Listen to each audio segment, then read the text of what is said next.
Which one? 6 o'clock, and I'll call this meeting to order. If we could start with the pledge, please. I pledge allegiance To the flag of the United States of America and to the republic for which it stands, one nation, under God, indivisible, with liberty and justice for all. Thank you, everyone. Could we have roll call, please? Mayor Smith, Here. Mayor Pro Tem Valentine, Here. Trustee Stover, Here. Trustee Schwartz. Here. Trustee Hunter. Here. And Trustee He Chucky is excused. All right, thank you. Could I have a motion for an approval of the agenda? Move to approve the agenda, okay? Second that. All right, all in favor? Aye. Thank you.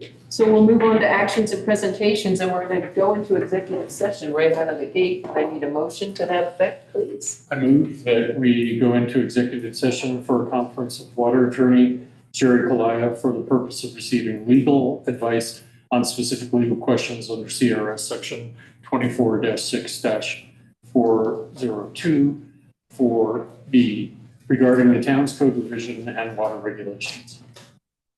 I'd like the second. I'll second that. All in favor? Aye. With that, we are going to do executive session first, and then we will be back, everyone, for that motion.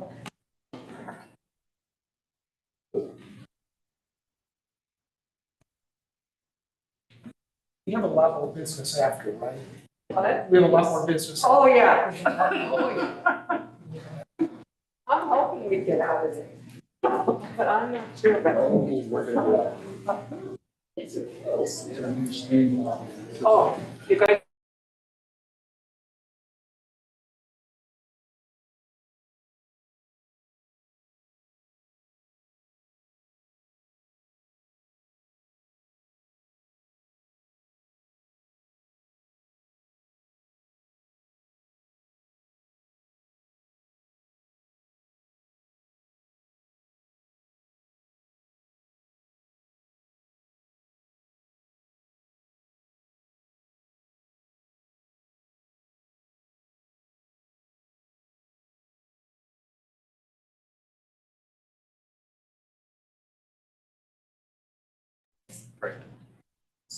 Sherry, can you hear me?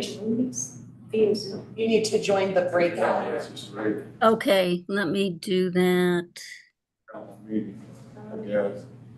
don't know what it. Nice to see you again, by the way. It's Sam. Hey, can you invite Sherry to the breakout? We're trying to get her in there now. get her in. Oh, okay.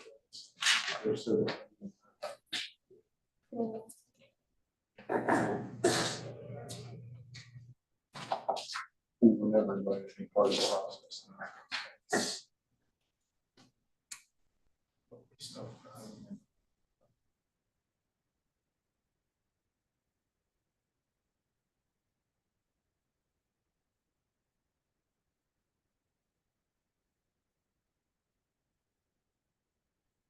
It's kind of interesting about your reading through some of this.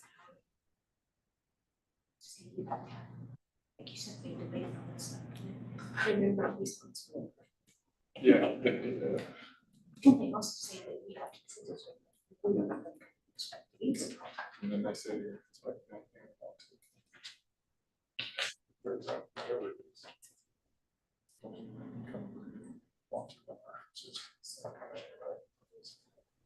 Once I work with it, and I think that's like.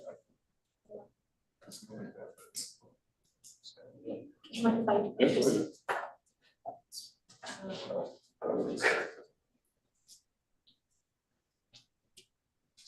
If I explained it to you, I would be wrong.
Are you able to give me recording rights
The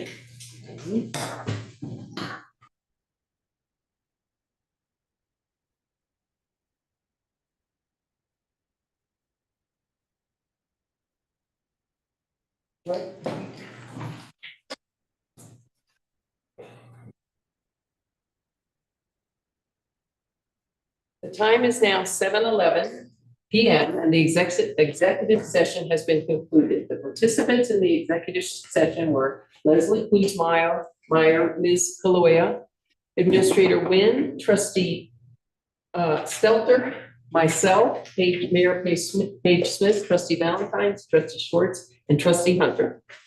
For the record, if any person who participated in the executive session believes that any substantial discussion of any matters not included in the motion to go into executive session occurred during the executive session, or that improper action occurred during the executive session in violation of the open meetings law, I would ask that you state your concerns for the record. Right?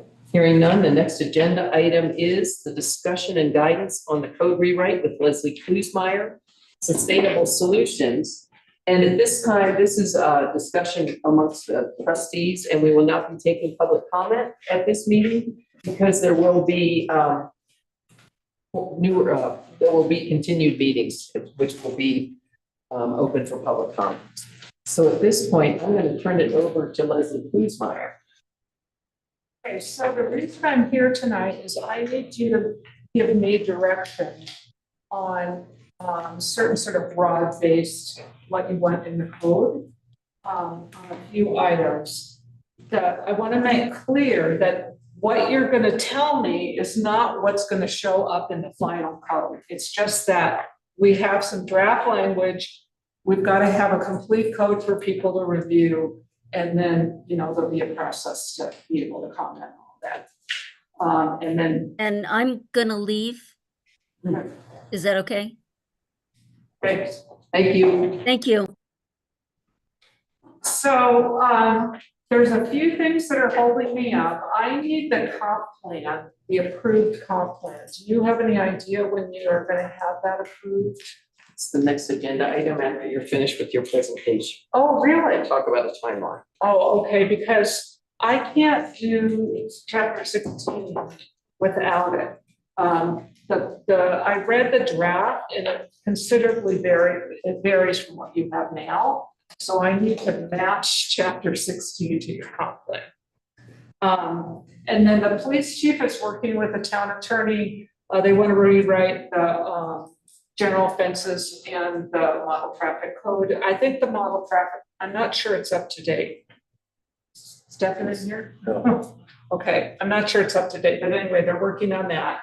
And then I need to get updated language for alcohol and marijuana licensing because our current our code is out of date.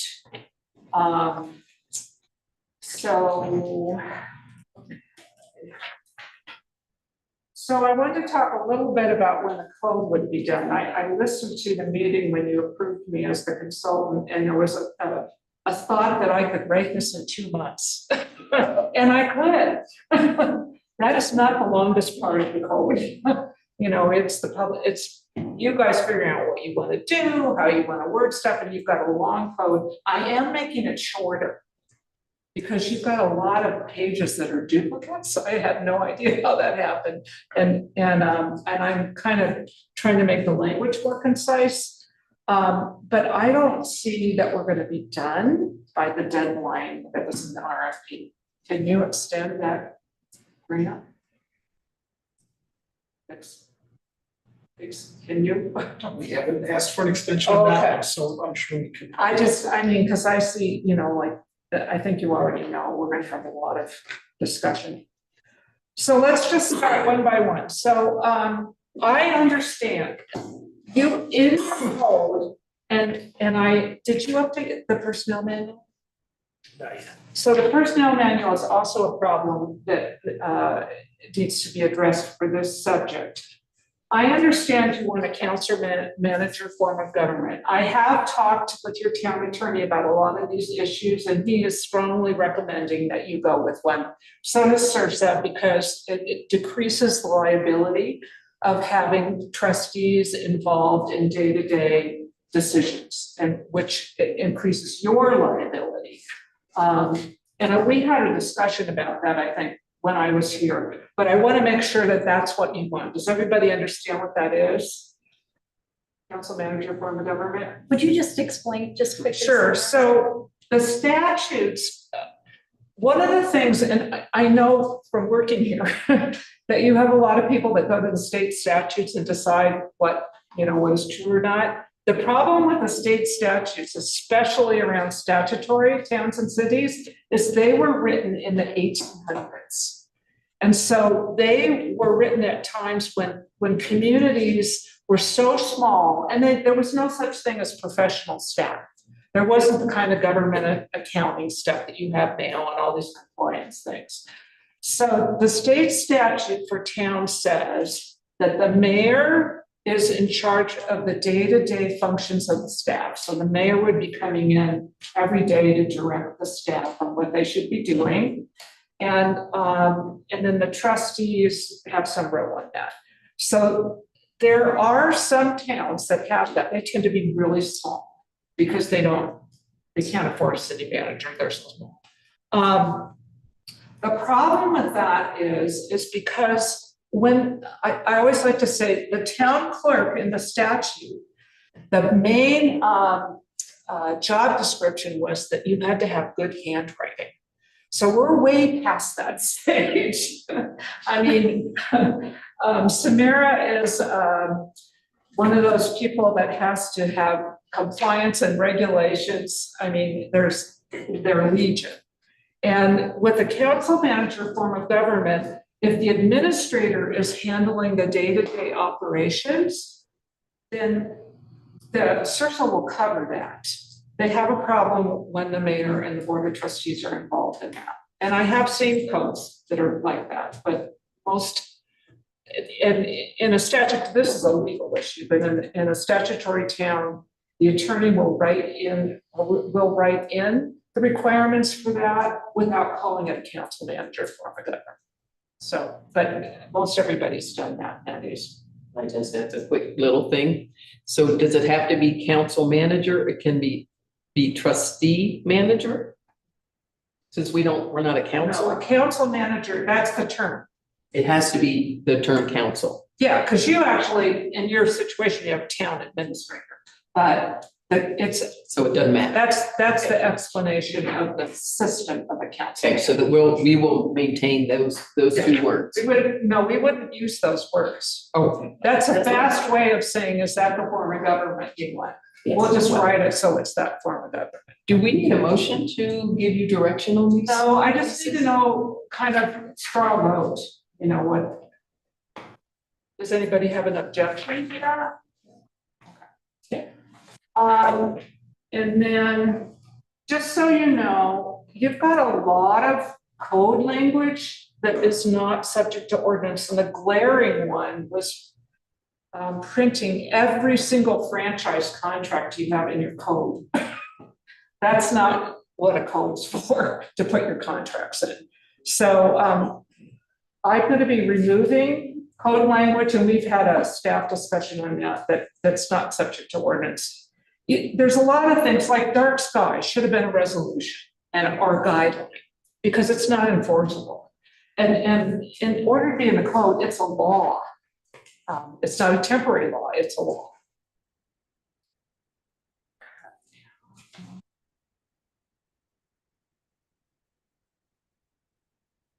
So I just put that section in ordinance saved for repeal, so you would know kind of, like you don't put your grades or your lines of specific streets in your code.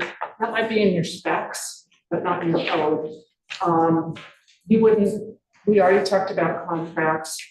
And I put that in there so you know, I discussed this with Clay, and we're leaving this section as is because what this section says is if you've passed something in the past, this code does not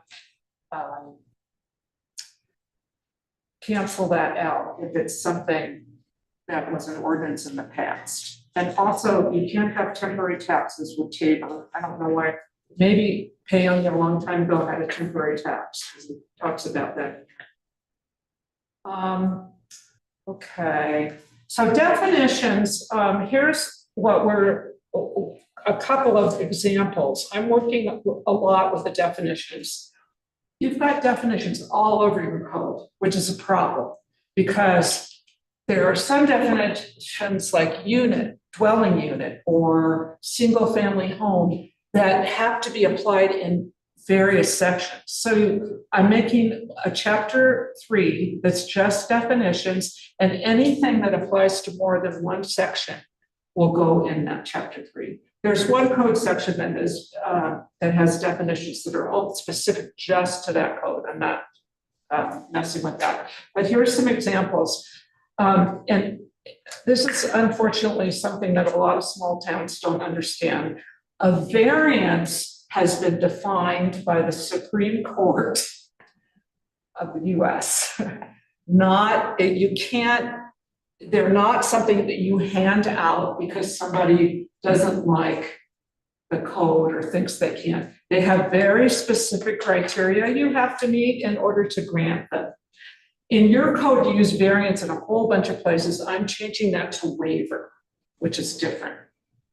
So variance will only be for things that meet the court requirements for variance. Moratorium is interesting in Paonia because you had this citizen initiative for a moratorium. At this point, it probably isn't a moratorium under state statute because it's gone on for so long, but it is something you can regulate. But the word moratorium probably shouldn't be applied to it. So it would be a hold on tax pending, water supply, knowing you have enough water supply.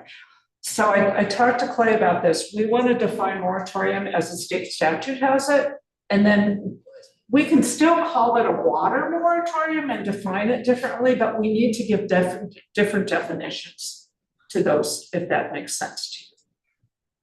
So it's not going to change anything that you're doing now. It's just definitions.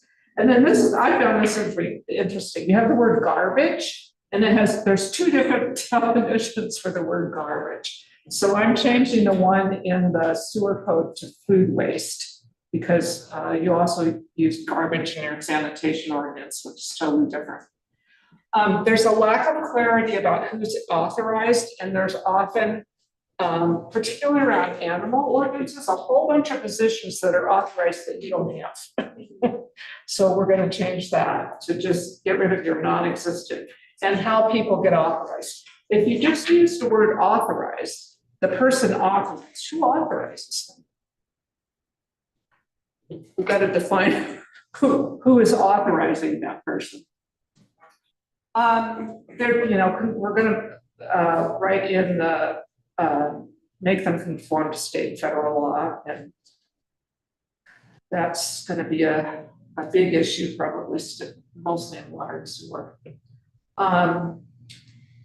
There's a lot of right of entry and ability to leave references. They're not always the same, and they need to be the same. And so we're going to put them in Article 1 and refer back whenever that comes up to Article 1. And Clay is doing that right now, I think. Okay. So here's the first substantive one. I think that what I am recommending is based on my experience when I was interim here, is that you fold the duties of the Board of Adjustment into the Planning Commission. The Board of Adjustment mostly does variances, and planning commissions in small towns are doing variances. And Clay agrees with that. The biggest issue is just that you've got to appoint more people to a commission, and you know how hard that is. So I wondered, right now we have the Building Code Board of Appeals, which is the same group of people who are on the Zoning Board of Adjustments. And right now in our code, we have the Building Code Board of Appeals because it's in the 2018 International Building Code. So are you suggesting that the planning commission become that too, or you, I'm Those are the suggesting the main planning team. commission be the board of adjustment, not the building board. They're two different right, things. but you're not suggesting the building code board of appeals No. would go away. We still have to find 5 people for that. Okay. Yeah, but that's a whole different Yeah. skill set. Right, So- but exactly, and then you combine them. All right, I just want to make sure that would still be standing. Thank you. So I'm also reorganizing sections into logical sequencing. I think probably what happened is over time, you adopted new ordinances and they got put in different places. So just so they read logically, people when they want to go read the code, they want it to make sense. So I'm resequencing things.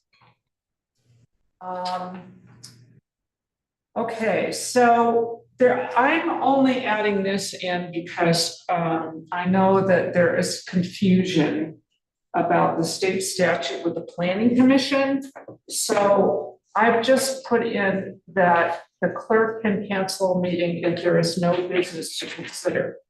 So I'm going to anticipate a question. If the planning commission wants to get together and talk about an issue, they just need to let the clerk know, and then there's business to consider. It doesn't mean that you have to have a formal application. They can still discuss things, but when I was here, we said nothing on the agenda, so that's why we canceled.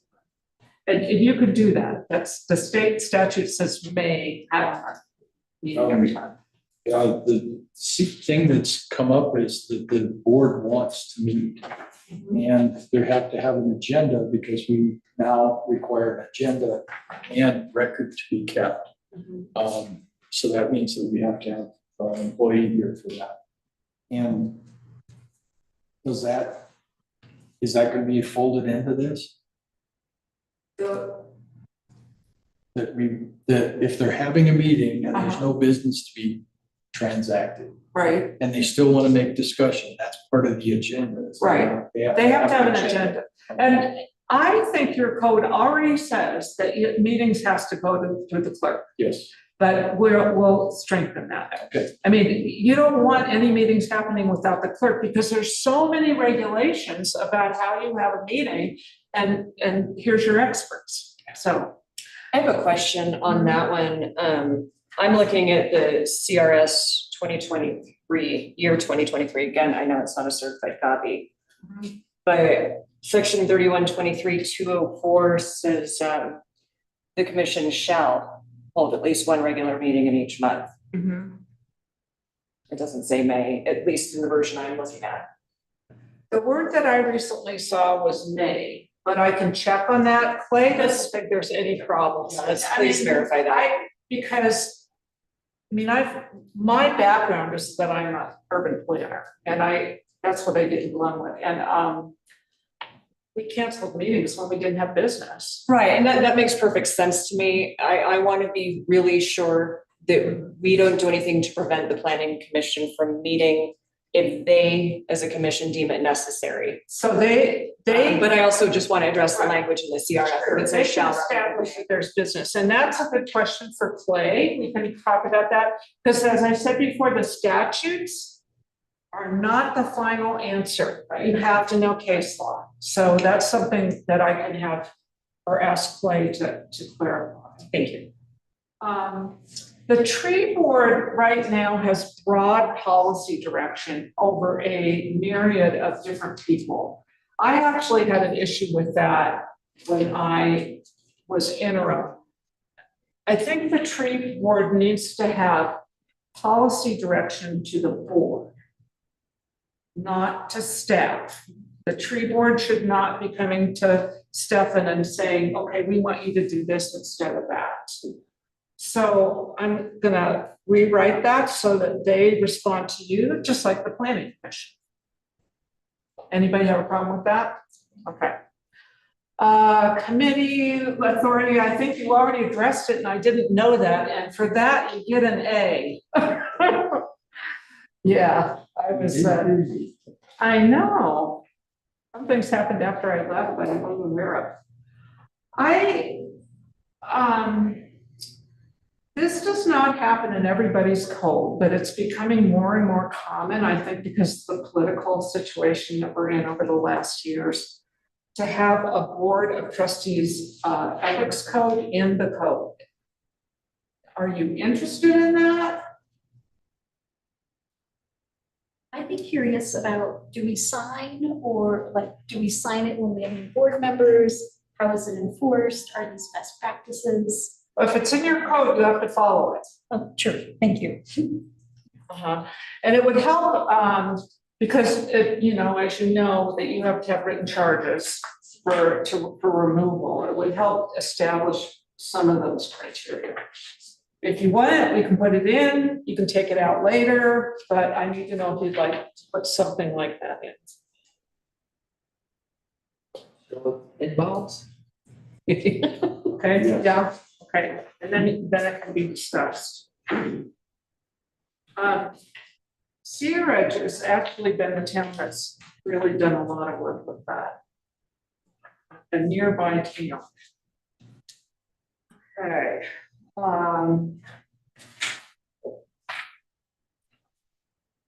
yeah, they've had some issues. Okay, so the next one goes back to when we were kind of sorting out our financial issues. As you know, there were a lot of funds established without the approval of the board. By statute. The board has to approve the establishment of funds, and there were a ton of funds. I think that's all been resolved at this point. But there's a couple of changes that I need to make in the code. You have both a sales tax capital improvement fund and a capital improvement fund. Sales tax, I think there was a misunderstanding that the funding source is a project. The funding source is a funding source. Capital improvements are projects. And within the capital improvement fund, you fund some of your projects with sales tax. You don't have to have a separate fund.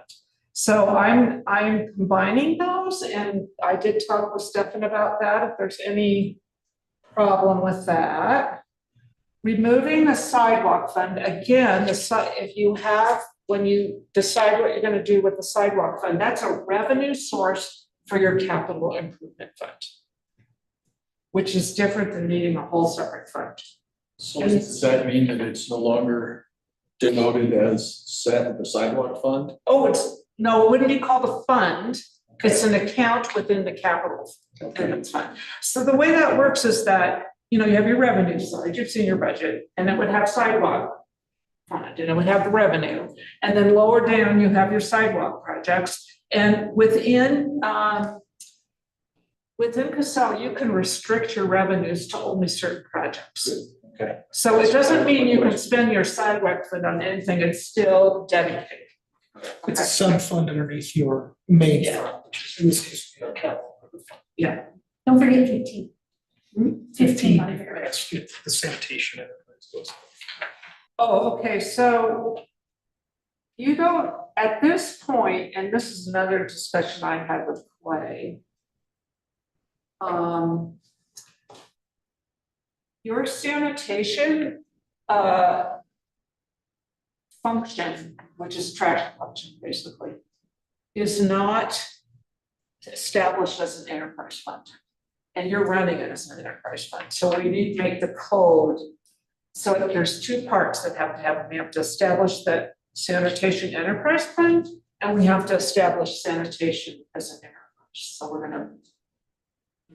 So I went to a municipal finance 101 at the CML conference, and they made it sound like enterprise funds had to do with water, sewer and water. No, Drinking water.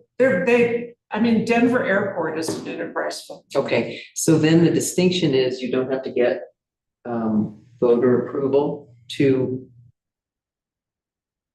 Take out loans. take out loans, right? So that's okay, Okay, So so just- as a general fund, yes, you have to get one. right? But if it constitutes enterprise, then we don't have to get voter The approval. whole for idea of loans. enterprise means it's run like a business. Okay. Businesses can't charge taxes, so you have to charge rates and fees to cover your costs. You can get 10% in state grants or something. So that's what So it that is. will be the third one we have. And it involves Tabor and all kinds of other things. And Does- then, Next, trustee Selden has a question. that means that we can't use general funds in the enterprise fund. We can't put general No, funds money. because it's got sales tax in it. Right, And and that could be a problem until we build some reserves. If we lost our trash truck, for example, and if we couldn't cover it with insurance, we don't have enough money in the fund at this point to cover that. We're very close. Okay, better off than we were by far. so that I'm just gonna, I don't work here anymore, so I can make statements that are gonna make people really mad. When you don't have enough money, you have to raise your rates. That's how enterprises work. I had one town that I was interim for ask me if they could get grants for operations. No. The state expects you, if you're providing a service, that people pay for it. Franchise, I already talked about that. So what I've included is just some basic rules for if you're gonna have a franchise, what they need to submit to you and the approval process and that kind of thing, which is what should have been there. Nuisance articles, I have greatly rewritten those. Because when I can't understand it with all my code interpretation thing, it needs to be rewritten. So here's a question I have. Weeds, in your code, it says weeds have to be cut to the ground. I don't know anybody that can maintain weeds cut to the ground. The standard is 8 inches to 12 inches. Do you have a preference? Can we change that? Because I don't know how you enforce that. I mean, weeds in my yard, I swear, are growing in 24 hours. Can we remove it? Yeah. Remove them? I mean, remove this section on weeds? Well, you want to have you want to have some control, because otherwise you're going to have lots that are fire hazards. I think if we had, since we have the natural landscapes, like I know that's like, somehow we want to let people have natural landscapes, but also not just weeds that are out of control. Yeah, so weeds, do you want to do 8 or 12, or you want me to pick? I would say 12. Okay. Because they grow. 12 is the standard one. I've seen a couple with 8. So natural landscapes, I drove around this afternoon, and you have all kinds of people with natural landscapes. I saw one yard that looks exactly like mine, and I've grown a 1/4 acre wildflower meadow, or I guess it's 1/2 acre. So that's good, because the problem with lawns is that the Front Range towns and some Western Slope towns are starting to outlaw them, because they're the #1 non-necessary user of water, and water is an issue in Colorado. And kind of the general knowledge is within 10 years, they might be outlawed in the entire state. Now, that doesn't mean parks, or maybe having a little small lawn, but these big green lawn kind of things. Your code discourages natural landscapes. Luckily, you're not enforcing that because you've got a lot of them. But I would like to include natural landscape codes. Anybody have an objection? As long as we put in the noxious weeds. Yeah, and you can refer to the state code on that. The state has already addressed a lot of that, and I'm gonna Clay wants some stuff to come out and just to go straight to the code, so I'm gonna be doing that. And then the other thing, you've got all these people that are responsible for water and sewer payments and zoning compliance on private property. The only person you can enforce it on is the owner of record. You can't make a tenant pay. They're gonna move out. So it has to be the owner of record. That doesn't mean that the tenant can't still pull out the account in their name, but the owner of record has to be responsible. Same thing with tampering with private sewer lines. It's gotta be the owner of record, not a tenant, not a resident of the house. And it actually says in your code that, I think there's one that says the residents are So Clay wants that all changed, and I agree. Okay. Water and sewer codes, I have completely rewritten water and sewer utilities regulations. I met specifically with the staff, public works staff and Stefan, just to talk through the utilities code. Well, I edited the watershed and the cross connection articles. Those are a little stronger than your water and sewer regs, but expect to see something shorter, but more to watch. Say you got some language in there that doesn't need to be there, and you've got language that needs to be there that's not. So this might be controversial. Right now, the way your code's written, if you have to go in and do repairs because a private property owner doesn't do it, but we had a situation when I was here like that, you don't have in there that you're going to recover your full costs. You need to recover your full costs. It's a private line. So I'm rewriting it so that you recover all your costs for doing private work, and also the administration of that violation. Does that make sense? That's pretty normal nowadays. One of the things I think in the past is that Paonia didn't realize that they had to actually make money to be able to maintain their system. And so there's all these really generous clauses there that aren't going to work in real life. The other thing is that right now you can get a tap with a deposit, and it's not very big deposit. And then you're expecting within 18 months after the person already has tapped that they're going to pay that full bill. Let's talk about enforcement. I mean, if you're going to buy a tap, you're building something. You're already investing money. You add that into your loan.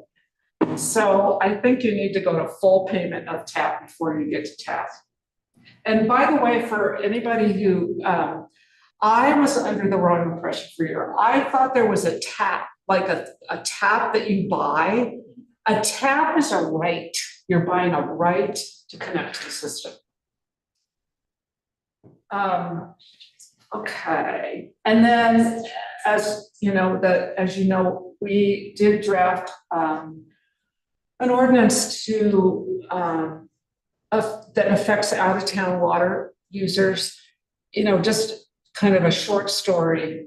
The water companies that you have are actually water companies. That's a term that's been used. They're suppliers to small subdivisions out of town. And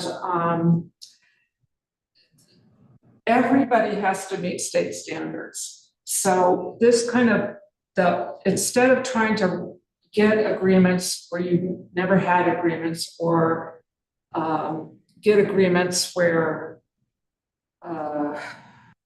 you only have a single paper. But what Nick and I talked about when I was here was drafting an ordinance that's just, it's the same kind of stuff that you require in-town users to do, but it's applied to out-of-town users. So that's what we're recommending. And I think I attached Sherry's draft. I hope that if you have any changes to that, we can work with those in the coming weeks. And then I'm gonna recommend that you require water rights dedication with annexation. That's not clear, and I think you need to do that. If you're annexing, you're taking on new responsibilities, and you need to have the water to back it up. The state actually passed a law not too long ago that you have to have a water supply report for any subdivision over 50 units. It's a critical issue in Colorado. Annexation, your annexation code was not good, so I completely rewritten that.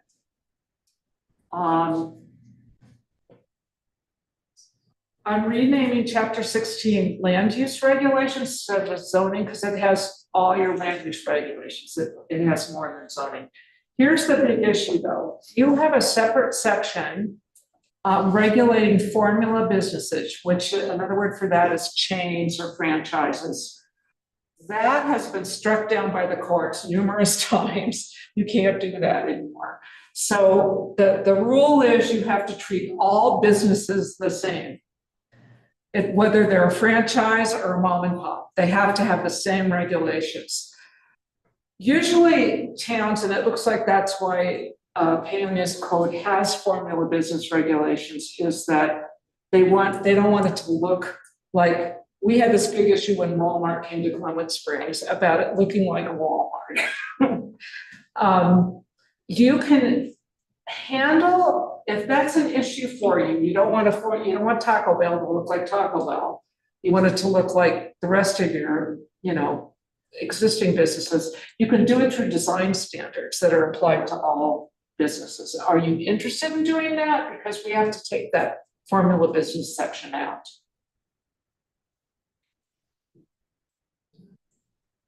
That makes sense.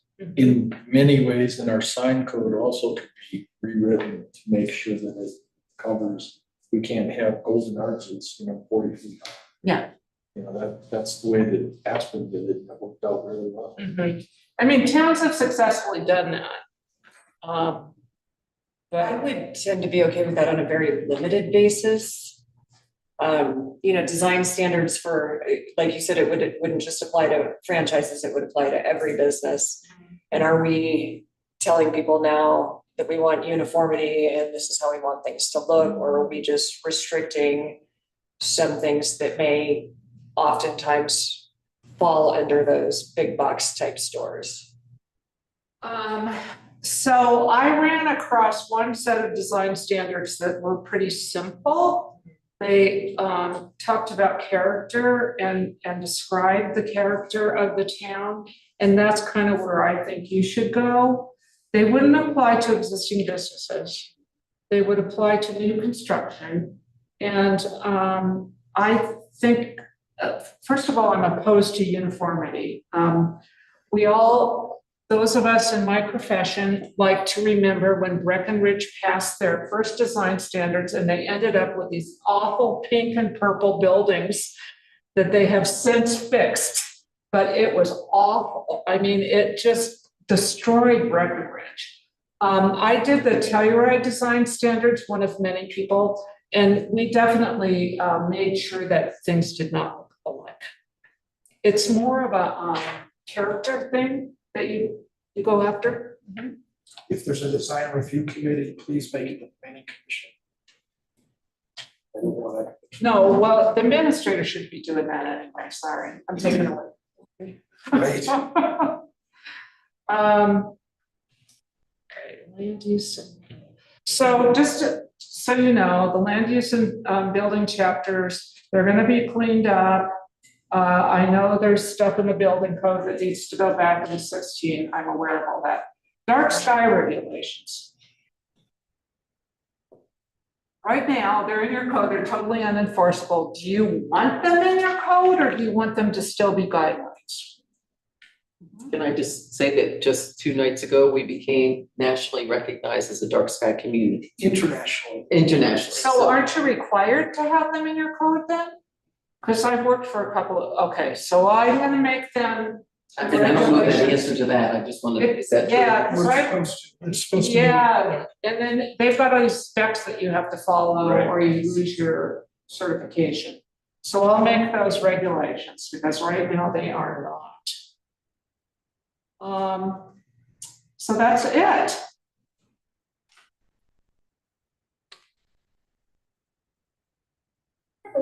Just a question about process.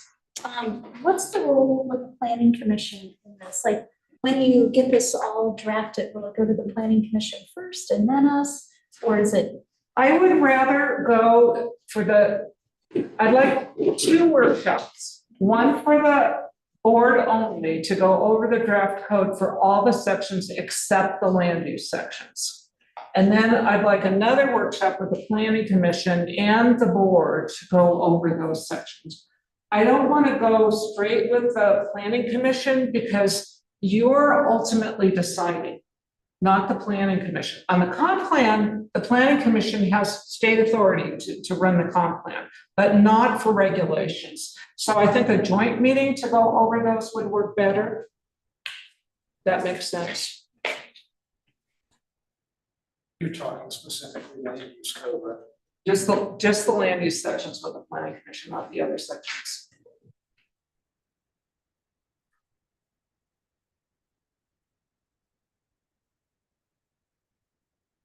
Can I ask another question? What's best for, I get that our codes are way out of date. What's best practice? Should it be updated like every 5 years, every year? Who does it? Like, what can we, as trustees? So it won't get as bad as it is. Exactly, regular maintenance. I will tell you, one of the problems in Paonia is there were DIY code ordinances without an attorney present. Don't try and draft your own code language. And the problem with, not getting it legally right is that you're gonna get sued by somebody because developers in particular know what the laws are and they will come after you and you will lose and you don't wanna do that. And people often, especially, I've run into this in Paonia, where people read the state statutes and they think that's the final answer. It is not the final answer. You have to take into account case law, and I don't have time to read all those cases. That's what we have attorneys for. It's more expensive, but it's less expensive to use attorney at the beginning than to get sued and have to pay the attorney through some kind of a lawsuit. So I think that's what happened in a lot of the codes. And then I think also probably ordinances got passed and they got stuck in the code without a logical sequence. I think small towns evolved. They didn't have professional staff for a long time. They did the best they could. I just work for a town that's as big as you that has no code. They have a stack of ordinances and they don't look at them. And that's a bad thing because if they ever get sued, that ordinance is what they should have followed. So I think the town, I think, has come a long way. You have professional staff, you have a town attorney that's, got some municipal experience. As long as you stick with the process, you're going to be fine. Anything else?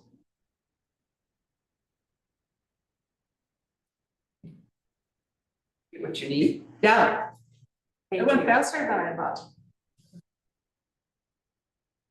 You're streamlined. No picking at the details yet. Having the committee part done took a lot of the stuff out. Yeah. Because there's a lot you had to hear about committees. It's like, oh. All right, so. I'm very glad to hear you solve that. Okay, great. Well, thank you so much. Thank you. Look forward to seeing the. Okay. I'm gonna stick around and listen to you. So, the reason that the update on the comprehensive master plan timeline is on here is because the Board of Trustees at 2 meetings ago, I think, said, let's have the acceptance or the decision whether to accept the comp plan at the September 4th meeting of the Planning Commission. And we don't have, the plan still needs work. So because that was board direction, we wanted to make that clear to the board and the public and talk about what is a reasonable timeline. And I was not at the last night's meeting of the Planning Commission where the Planning Commission, as I understand it, went through all the comments that have been received. And the Planning Commission has these comments, but the Board of Trustees do not, and I don't know if you need them. But, it seems like there are gonna have to be some modifications made to the comp plan. And some of the decision-making is who's gonna do that. So I have to tell you that a lot of my comments were referencing statute for sections that are missing from the comprehensive plan right now that need to be in there to be statutorily sufficient. And we need some maps to go with those. We think we have a way to get at some of those maps, but it's a pretty prescriptive set of content that needs to be added over and above people's issues with the vision.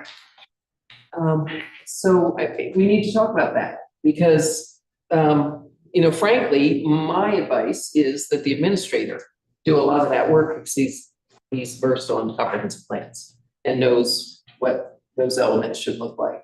But the second thing that went on, and I don't know what happened at last night's meeting, but I did a personal preference where I went in and there were like 4 vision statements, let's say, for the economic section, and then a list of, I'm just going to say 12 goals.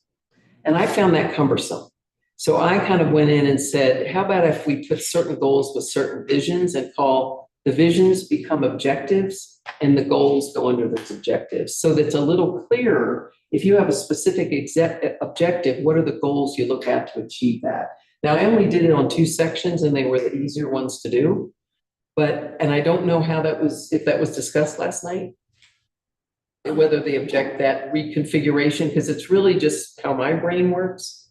It was touched on amongst the other things, but I did make sure that the planning commission knew that we were planning on still doing a joint board of trustees and planning commission meeting for September 4th, since you guys had already been planning to get together that day, so both boards have some time to, you know, think about what's next. Or so it seems to me, because I've watched all the planning commission meetings that are not hearings. And it seems to me that they're operating under the assumption that the DOLA deadline will be extended. Do we know? Have we heard back definitively from DOLA? And so because, you know, a grant agreement comes as a contract to the town between the granting agency and the town, any changes to that have to be agreed upon by the granting agency and us. And the only path forward is they've been watching. I don't know if they're guests, but they come on and watch some of our meetings, kind of sneaky. But one of the things that they said is, after watching one of our meetings, they sent information to me about how to go about getting another extension on this grant application. The only path forward is for the chief elected official to submit a letter that says why we need the extension, where we're at in the process, and gives a definitive deadline as to when we will be done and what we have to do to get there. They gave me a form letter, but that's not something that the chief elected official can send on her own. It's something I think the Board of Trustees needs to discuss and then say, okay, that's the only path forward for requesting an extension for DOLA on this one. May I ask another point of clarification there? And maybe I just need to look at the actual contract language, but I know, and I'm not an attorney, I don't know the case law, but the CRS does say that the planning commission can do partial adoption of the comp plan. Is there any language in our contract with DOLA that talks about, does it have to be complete adoption? It's for a comprehensive plan, so they may want to see a complete document. It may be acceptable to do some resolutions for certain sections to show that we're making progress.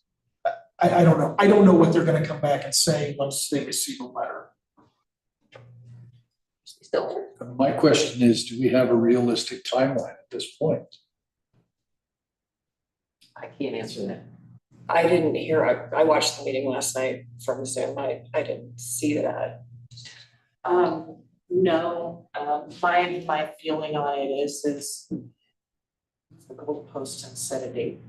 I mean, and I'm sorry, I didn't hear that. I said my best read of the situation is move the goal post and set a date. I think it seems like if we're gonna go after an extension, I don't know if we get a secondary one, but having a deadline that it's gotta be done by gives everybody a goal. Right now, it's all up in the air, just like you saw.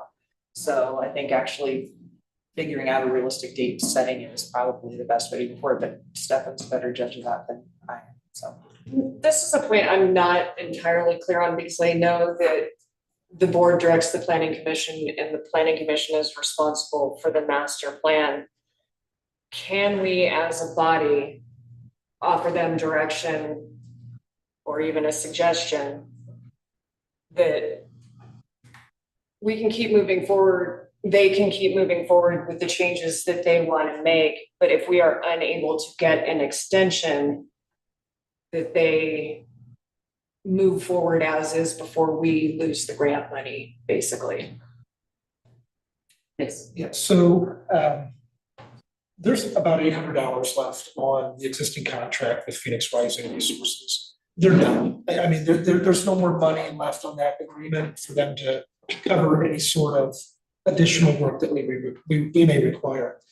If we don't get an extension, we have 3 months to close it out. So we've already exhausted that money with that grant, but we have 3 months to close it out, meaning it has to be done within 3 months. There has to be a final product.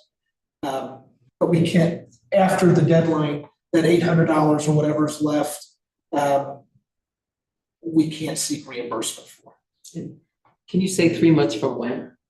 I don't have the grant document in front of me, but it's from the deadline. I think it was September 31st. That's what you said. So 3 months from then, it has to be done. And I haven't submitted about $15,000 worth of reimbursements yet. What would keep you from doing that? I wanted to be able to close it out and say we are done and not have to worry about paying that money back to NOAA. And that's the amount of the grant. Correct. That's what's left. So realistically, we need to look at December 15th as drop dead date, be done by then without an extension. And an extension is really not going to do us much good to buy us a little time. And there's no reason why we shouldn't be able to get that done in 4 months, because that's where we're at right now.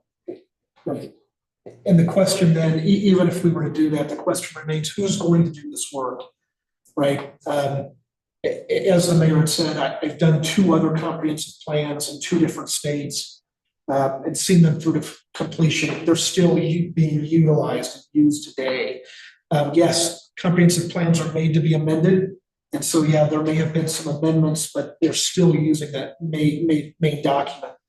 The question is whether or not do you direct staff to do, any edits to make it so that it's a presentable document? Because I mean, if you see public comment, I've been accused of rewriting a document without planning commission authority or whatever. So the question then becomes, who's going to do this work? Is it staff? That's a decision that you guys want to make, right? If you want to, see if Phoenix Rising Resources is interested in another change order to do the work, so be it. But then again, that also would rely on Phoenix Rising Resources to be amenable to that, right? To say that they would do it. What is staff's availability? We're getting into budget season. And so that's my only hang up is our next, yes, it can be done, but I already have about 50 hours of, flex time that I have to use. It can be done, but again, we're in budget season and we're trying to adopt our first ever strategic plan during this budget season. Beginning on Monday or Tuesday, we have a workshop planned just for adopting objectives and goals and a mission statement and a value statement to start those conversations. And I'll just throw myself out there because of some of the rewriting I did, which I think was relatively well received by the planning commission, of revamping the vision into objectives and goals. That under Stefan's supervision, I'm willing to go in there and try to recreate that a little bit. And with his help, put in those sections we need to have by statute with his help. And I have to tell you, we've mentioned Ridgeway's comprehensive plan quite a bit because their comprehensive plan is organized differently than ours, but they have some really good objectives. that I stole one in particular, that what's in there now, the objectives are good, but some of them are, from my perspective, a little hard to really understand what you do with them, what they really mean. And I have to highlight those.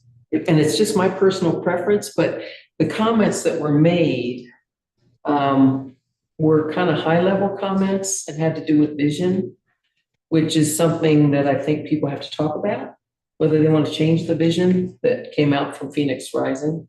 But I could do, with Stefan's help, some of the more, maybe the technical insertions to meet the statute, looking at other examples, but I'm no planner. I would just be sort of cutting and pasting a little bit. Yes, trustee Hunter? So again, when I was watching the meeting last night, what I saw was them going through, the points in the CRS with respect to the master plan and what do we do about these things. And what I see here is, the plan with accompanying maps, et cetera, after consideration of each of the following, where applicable or appropriate. So I don't read that as each of these things must be in the comp plan. I read that as it needs to be considered. As I read it, there are pieces of every one of those that need to be in there. Correct me if I'm wrong. I read the statute. Yeah, because I referenced the statute in each of my comments. And it seemed like there were potentially applicable parts of every one of those. And ours might be really small pieces, like when they talk about the zoning code, what they're really talking about is the height of buildings, so you don't interfere on solar access with your neighbors. And that's the zoning piece. It's a very prescriptive little piece. That's the only thing. I fully appreciate the work the planning commission is doing, and I think it's great. That I would just hate to see them reinvent the wheel, so to speak, or throw out work that's already been done, given that we already do have a starting point in this document. Yeah. And I would hate to see any of the work that went in with all the public meetings and public comment undone. I mean, that's my biggest. And if I can just answer that, to me, I think we have a perfectly good content. I just feel like I personally have a hard time understanding how it's going to be used because it's so many objectives under multiple visions. But if I'm the only one that feels that way, again, it was just a way for me to see more utilitarianism. And I do think that we maps. Agreed, totally. That's what that is. As far as, just the statute requiring each of these items. yeah, but in some cases, it's not a whole lot. Yeah, we already have the maps, some were there in the very early on drafts and then they weren't included. I don't quite know why, but there are some that we can still get at. So it's just kind of a conundrum. I think noticeably missing is we got moved to the appendices, but is a housing element. And I think that's something that really should be removed from the appendices and brought up as an actual element. That's standard and typical for nearly every comprehensive plan. Do we have a number of how much it would be to get maps? I don't, the original sub-consultant that worked with Phoenix Rising Resources had pulled out of that consulting group, but did offer to provide assistance, but at their normal hourly rate. And the maps that were produced, I think, are pretty beneficial. So there's always that option. But we would have to contract with them, right? In addition to everything else that we're doing. Deal breaker. It's not, I did look into software today that would allow us to really create it's Bluewing Review, where we'd have additional licensing that staff could do. But again, I'm really, really apprehensive to say I'm gung-ho about it because we're so late in the year or into the third quarter that, we've got to start budget planning, and that's where my mind's going to be for the next few. I would just, well, I did not watch the meeting last night, so it did sound like the planning commission members would like to get in there and do editing and adding? That wasn't clear to me. Sam, was that clear to you on who they wanted to do the editing on the comp plan? From last night's meeting? Didn't get that far. But, covered a lot. I wouldn't want to give a solid answer on that. I know they have a lot of stuff that they're concerned about making sure they get right, but I don't know. Yeah, I didn't hear. I don't intend to usurp anything. I'm just sort of saying, I'm willing to put my thinking cap on and just, So perhaps this is a good primer for the September 4th meeting, when we have a joint meeting and the decision can be made. That's what I suggested to them last night too. Oh, wonderful. On the same page. So, you know, while I'm not saying, yeah, I can't do it, I can, it's just budget is, that's kind of really important for next year, so When is the next planning commission meeting? I don't recall that. September 4th. Oh, that is, okay, then. That's right. They were asking for more direction. yes. And can we set like a timeline at that point? Because it would be good to discuss it with the board, the other board, in order to make sure that they're on board with this too. I hate to just say that you will have it done by this. And that's just not a very good way to do that. But they do need to rush this. We are on a timeline. Yeah, I will say, tonight I also got direction from you to ask for an extension on the DOLA grant for the code rewrites. Now I'm asking for 2 extensions for DOLA for 2 different grants. Yes. And I want to say too, that part of the reasons that we threw this on here is because I'm a stickler for it since I write down all your motions. It was a board motion. And so I wanted to make sure that before September 4th, you guys knew that that was not something that was going to be able to be kept. So. Okay, can I just clarify? Are we actually asking for an extension on this? If they're saying you have to have it all closed out by December, whatever.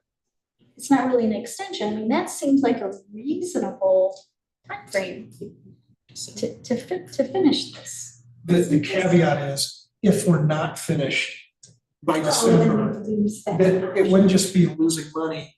They could call back the grant, we have to pay it back. That's my concern. So we all, planning commission, BOT, all have to be on the same page.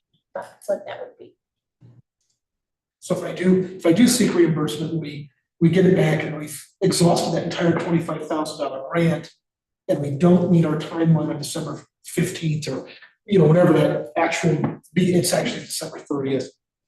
Whatever that would be, they could say, we want you to pay this back, which I don't know. I don't know if they've ever done that before. I don't know. Yeah, I don't want to find out. I did hear they did do it with Region 10 and they put in a bunch of stuff for internet and they ended up doing, anyway, it was kind of a mess and they owed them quite a bit of money back.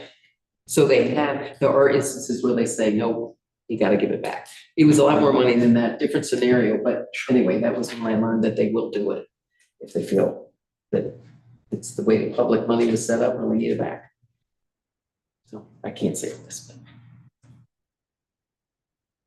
Yeah. So is everybody good for the September 4th meeting? And let me ask this. Would you all like to see the comments that were made? Maybe would the agenda packet that was provided for last night's meeting be the place to go look? Do you all? We'll put out your agenda packet for September 4th, and it'll include everyone's comments. We did receive comments as well from Commissioner McCarthy the day of the meeting. Additional comments that didn't make it into that spreadsheet, they'll be updated for the September 4th. Can you do that sooner than later? I can do it by tomorrow. No, I mean, getting those in there and then getting it up there for everybody to look at. And She just wants something to put up, yes. Yeah. And then right now, the place to go look at the latest draft of the comprehensive plan is on the website under the comp plan dropdown. Correct. The latest version is there to compare to the comments to. And what I know what's in the agenda packet from last night was my rearranging for two of the elements for you all to look at, because again, that is just the way my mind works. No, it doesn't have to be done that way. And the housing action plan is on the website under a separate item, is that accurate? It is. I know that was a point of confusion with Commissioner McCarthy. It is, it's on, I believe it's housing needs assessment. So it's under, it's all there. It's done. And so I'm just looking at our website to see, can you get to the rightmost drop down? On my computer, it cuts off the comprehensive plan on the right-hand side of the homepage. No, actually, it does show up. What you can't get to is government on the left on my computer still. Yeah, they're both there on the right-hand side of the drop downs for anybody listening. And so, yeah, anyway. The issue with that is, I think I've sent you all an email about it. It's regulated by the state. They call it the new improved top bar, menu bar. And I don't like it. It doesn't stack. I asked the question if it would stack. They said they'd give it to the developers. So. Yeah, you can't get to the audits, you can't get to the old budgets unless you knew what what that said previously. If you're on your phone, you can get to it, because it goes vertical. You can also search for those things in the search box and Yeah. it'll pull it up. You know what you're looking for, but in future habit, now I have to scroll down to the center button in the codes and get to the meeting agendas. Anyway, anybody else, anything else to add? Okay, with that, this meeting is adjourned. Thank you, everybody.